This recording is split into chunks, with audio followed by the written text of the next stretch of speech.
দিন যাচ্ছে আর বেরিয়ে আসছে পতিত স্বৈরাচার শেখ হাসিনার অপকর্মের সব ফিরিস্তি। শেখ হাসিনার ১৭ বছরের শাসনামলে গুম, খুন, দুর্নীতি ও অর্থ পাচারের সঙ্গী ছিল তার ঘনিষ্ঠজনরা। পাচারকৃত অর্থ দ্বারা তারা বিদেশের মাটিতে গড়ে তুলেছে বিলাসবহুল সম্পত্তির পাহাড়।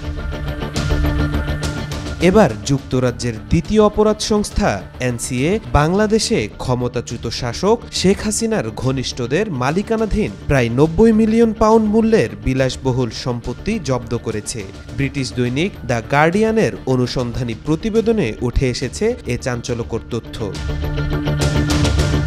প্রতিবেদনে বলা হয়েছে, শেখ হাসিনার ঘনিষ্ঠ সহযোগী ও সাবেক উপদেষ্টা সালমান এফ রহমানের ছেলে আহমেদ শায়ান রহমান এবং তার চাচাতো ভাই আহমেদ শাহরিয়ার রহমানের মালিকানাধীন লন্ডনের দুটি অভিজাত সম্পত্তি জব্দের আদেশ পেয়েছে এনসিএ। এগুলোর একটি হল লন্ডনের অভিজাত এলাকা ১৭ গ্রেসভেনর স্কয়ারে অবস্থিত একটি বিলাসবহুল অ্যাপার্টমেন্ট, যার মূল্য ৬.৫ মিলিয়ন পাউন্ড। অন্যটি উত্তর লন্ডনের গ্রেশাম গার্ডেন্সে অবস্থিত ১.২ মিলিয়ন পাউন্ড মূল্যের একটি বাড়ি।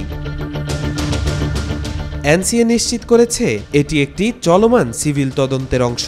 ব্রিটিশ কোম্পানি হাউজের রেকর্ড অনুসারে ২০১০ ও ২০১১ সালে এই সম্পত্তিগুলি ক্রয় করা হয়। ফিনান্সিয়াল টাইমসের তথ্য অনুযায়ী গ্রেশাম গার্ডেন্সের বাড়িতে একসময় শেখ হাসিনার বোন শেখ রেহানা বসবাস করতেন। ট্রান্সপারেন্সি ইন্টারন্যাশনাল ইউকে এর নীতি পরিচালক ডানকান হেমস বলেন, যুক্তরাজ্যে দুর্নীতির মাধ্যমে আনা বিদেশি সম্পদের বিরুদ্ধে কঠোর ব্যবস্থা নেওয়া উচিত। এনসিএ যেন দ্রুত তদন্ত শেষ করে সন্দেহভাজন সম্পত্তিগুলি জব্দ করে, তা আমরা কামনা করি। অন্যদিকে আহমেদ শায়ানের এক মুখপাত্র দাবি করেন, আমাদের মক্কেল কোনো অনিয়মে জড়িত নন এবং যুক্তরাজ্যের যে কোনো তদন্তে পূর্ণ সহযোগিতা করবেন।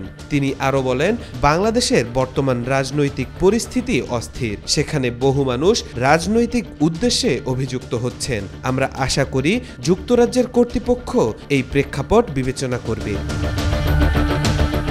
এই ঘটনার পর আন্তর্জাতিক মহলে বাংলাদেশ থেকে অর্থ পাচার, রাজনৈতিক সংশ্লিষ্টতা ও বিদেশে সম্পদ গড়ার প্রশ্নে নতুন করে আলোচনার জন্ম দিয়েছে। তাওফিকুল ইসলাম, আজকাল।